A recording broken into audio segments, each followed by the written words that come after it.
Indonesia, negeri yang dijuluki Zamrud Khatulistiwa, rumah bagi salah satu hutan hujan tropis tertua dan terluas di dunia, paru-paru yang memberikan napas bagi planet ini. Namun, di balik gelar megah itu, tersimpan sebuah ironi yang menyakitkan. Hari ini, kita tidak sedang berbicara tentang keindahan alam. Kita sedang membicarakan sebuah runtuhnya pertahanan. Laporan terbaru tahun 2025 mengguncang kita semua. Deforestasi, kata yang sering kita dengar namun jarang kita resapi dampaknya, kini bukan lagi sekedar statistik di atas kertas. Ia telah menjelma menjadi air bah yang menenggelamkan rumah-rumah di Sumatera. Ia menjadi panas yang menyengat kulit di Kalimantan.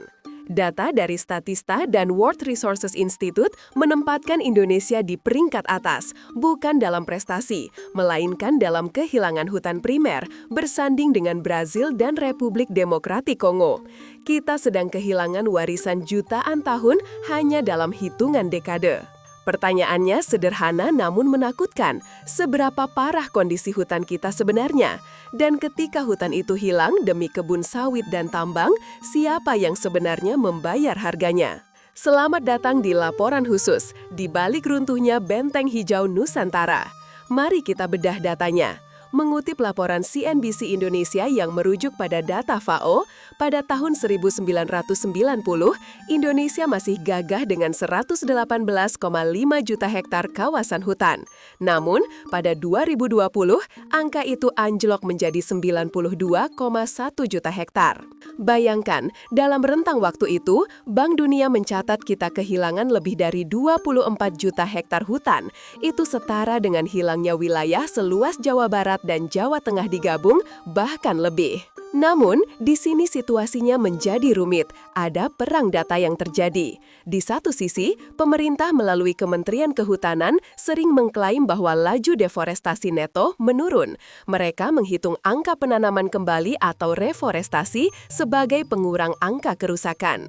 Tapi, mari kita lihat laporan investigasi dari Detik.com dan lembaga independen seperti Auriga Nusantara. Mereka melihat fakta yang berbeda.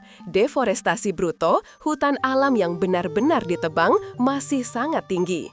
Fakta yang paling mencolok, Indonesia kehilangan sekitar 230.000 hektar hutan primer, hutan yang belum pernah tersentuh tangan manusia sebelumnya.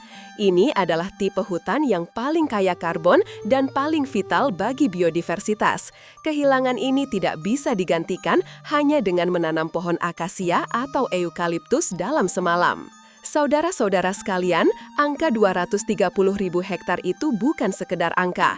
Itu adalah rumah bagi ribuan spesies. Dan yang lebih mengerikan, tren ini bergeser. Jika dulu pusat kerusakan ada di Riau atau Kalimantan Barat, kini monster deforestasi itu bergerak ke timur, ke Maluku dan Papua. Lalu, siapa aktor di balik hilangnya hutan ini? Selama 2 dekade terakhir, jari telunjuk kita selalu mengarah pada satu komoditas, kelapa sawit. Data BPS tahun 2024 menunjukkan luas perkebunan sawit di Indonesia telah mencapai angka fantastis, 16 juta hektar. Ekspansi ini sangat agresif. Kalimantan Timur, Kalimantan Utara, Riau, dan Kalimantan Tengah adalah provinsi-provinsi yang berdarah paling parah. Hutan alam dibabat habis, dikonversi menjadi barisan pohon monokultur demi mengejar target ekspor CPO crude palm oil. Laporan dari Detik Edu mempertegas hal ini. Alih fungsi lahan menjadi perkebunan adalah penyebab nomor 1. Tapi tunggu, ada pemain baru yang tak kalah destruktif, pertambangan. Demi ambisi menjadi raja baterai kendaraan listrik dunia, hutan-hutan di Sulawesi dan Maluku Utara dikupas habis untuk mengambil nikelnya. Izin tambang yang tumpang tindih di kawasan hutan lindung semakin memperparah keadaan. Hutan yang dulunya menyerap air, kini menjadi lubang-lubang raksasa yang menganga. Kita tidak anti pembangunan, tapi ketika izin konsesi diberikan di atas hulu sungai, di atas hutan lindung, kita sebenarnya sedang merencanakan bencana kita sendiri. Alam tidak pernah diam. Ia memiliki mekanisme keseimbangannya sendiri. Ketika kita merusaknya, ia membalas. Dan balasannya seringkali mematikan. Lihatlah apa yang terjadi di Sumatera belakangan ini. Banjir bandang dan longsor bukan lagi kejadian 5 tahunan, tapi tamu rutin setiap musim hujan. Apakah ini sekadar cuaca ekstrim? Wahana Lingkungan Hidup Indonesia, WALHI, Sumatera Utara dengan tegas membantahnya. Analisis citra satelit mereka membuktikan degradasi lingkungan adalah biang keroknya. Dalam 1 dekade terakhir, 2.000 hektar hutan di wilayah tangkapan air Sumatera Utara hilang. Bahkan, Taman Nasional Kerinci Seblat, benteng terakhir harimau Sumatera, mulai dirambah. Ada penjelasan ilmiah yang mengerikan di sini. Hutan alam memiliki sistem perakaran yang kompleks, seperti spons raksasa yang menyerap air hujan.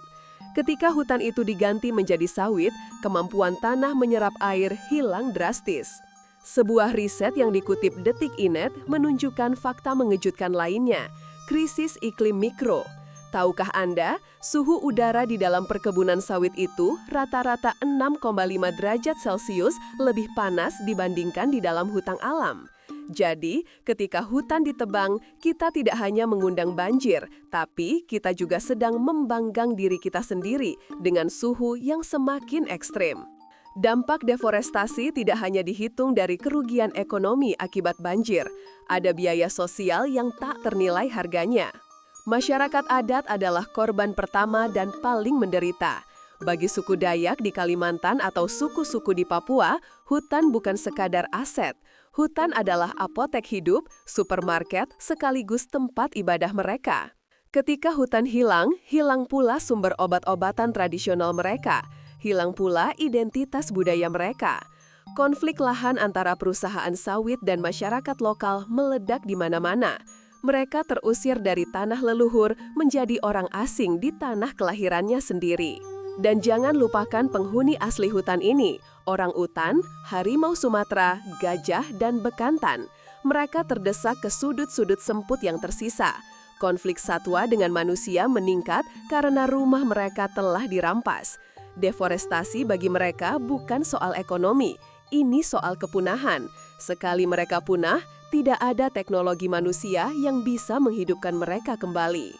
Kita berada di persimpangan jalan yang krusial. Target pemerintah untuk mencapai volume net sink 2030, kondisi di mana penyerapan karbon seimbang dengan emisi, terasa semakin jauh jika praktek pemutihan sawit ilegal di dalam kawasan hutan terus dibiarkan.